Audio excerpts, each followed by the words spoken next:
Perfect. Okay, well, to start off, could I get your name and what you do? Yes, I'm Erika Botha, and Erika with a K. And Botha, do I have to spell it? Or do you? I have it online. It's Botha, right? Correct. And I'm a relationship coach. And so a relationship coach, what exactly do you do? So I'm specializing in couples who are married or in a long-term relationship that have some issues and resolve that for them. Sounds easy, but not that easy, right? I don't know if it sounds easy. Actually, it sounds kind of hard. Yeah, it's not really that hard. If they follow what I'm saying, it should be easy. Yeah, definitely. So like I said in my email, I'm doing this piece on Valentine's Day, and I guess the biggest question to start off with is Valentine's Day a good holiday?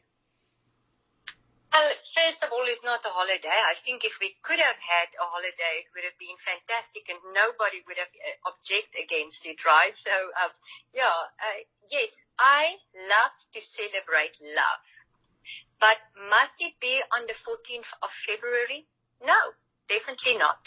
It can be actually another day. And I think the 14th of February, everything is crazy expensive. Chocolate is expensive. So I want to tell couples, go and decide. Do you really have to celebrate on the 14th of February?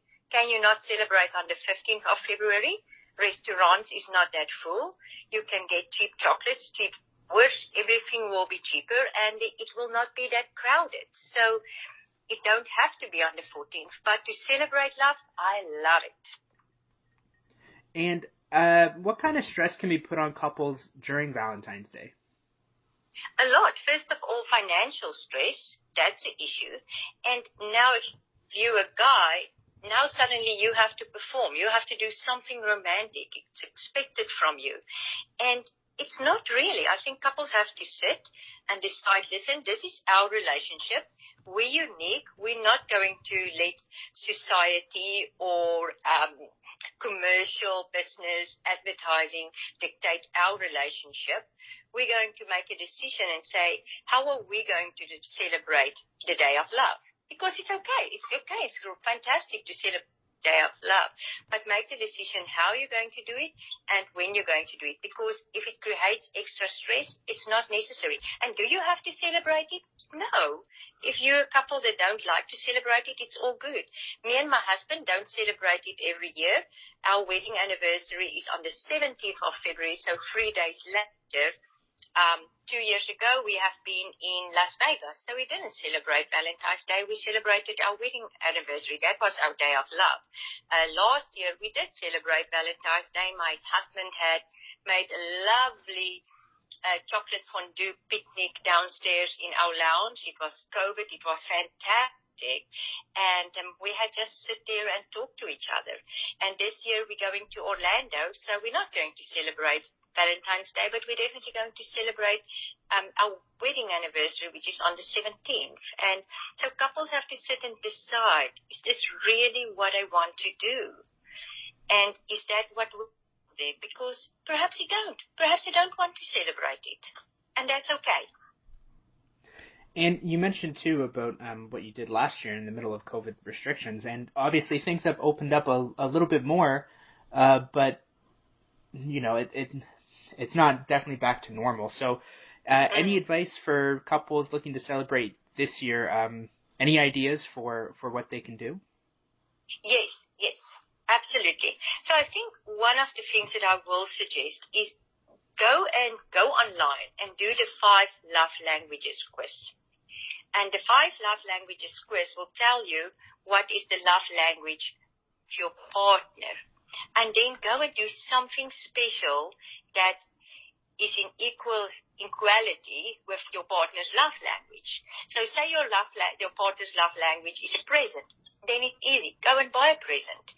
If your partner's love language is quality time, go and say, all right, but I cannot go take her to a restaurant or something, but perhaps a walk in the park, take a blanket, wrap her in it, and say, "Hi, love, let's go for a walk and pick some flowers on the way." Okay, there's no flowers right now, but whatever. Pick up a rock and give that to her. So do something like that. It depends on what your love language is. I will focus on that because perhaps you think, oh, everything is closed and you bring your partner a present, but that's not really your partner's love language. Your partner's love language can be physical touch, words of affirmation, or acts of service. You can celebrate it differently than just going to a restaurant and buying presents. Mm-hmm. And you mentioned too about like the pressure that's put on men. Yes. Would you say that there's more pressure put on men, or at least in a heterosexual relationship, or is there just as much pressure on women? I think naturally it's easier for women to do the romantic stuff and go out and buy chocolates and do that kind of stuff. For men, it's a little bit more difficult. Some men have to get out of their comfort zone to do that.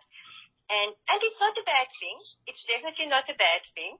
But yes, it's a little bit more pressure on men just because of personality differences. And again, I cannot say it's for all men, but around 70% of men really struggle to be romantic. Mm-hmm. And this is my final question that I have. Would you say that not putting any emphasis on the day is just as bad as putting too much emphasis? In other words, things have gotten like maybe stale in the relationship? No, not at all. I think it depends on the couple. It depends on what do you think Valentine's Day is. And we're all different. We're all unique, and it's two unique people that you put together in a relationship. So for me, the answer will be go and sit down and say, hey, are we really going to celebrate Valentine's Day when everybody else doing it? Do we really have to do this? Or do we just accept each other and love each other every day as we are? And that's it. You don't have to do it. No rules. No rules. Your relationship has its own rules. Make your own rules and love each other. Easy peasy, right? Easy peasy, Connor. Yeah.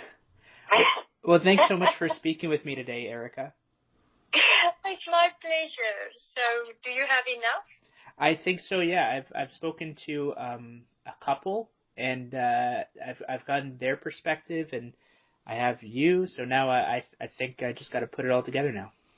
Okay, brilliant. If you write it down, my grammar issues. Oh yeah, don't worry. I edit everything together, so it you'll sound really great on it. Okay, yeah, I don't mind about it talking. That's who I am. It's my second language, and I don't care. So, yeah. Okay, Connor, if you need me for anything else, just shout, okay? Awesome. Thank you so much. Okay, have a good day. You as well. Bye-bye. Bye-bye.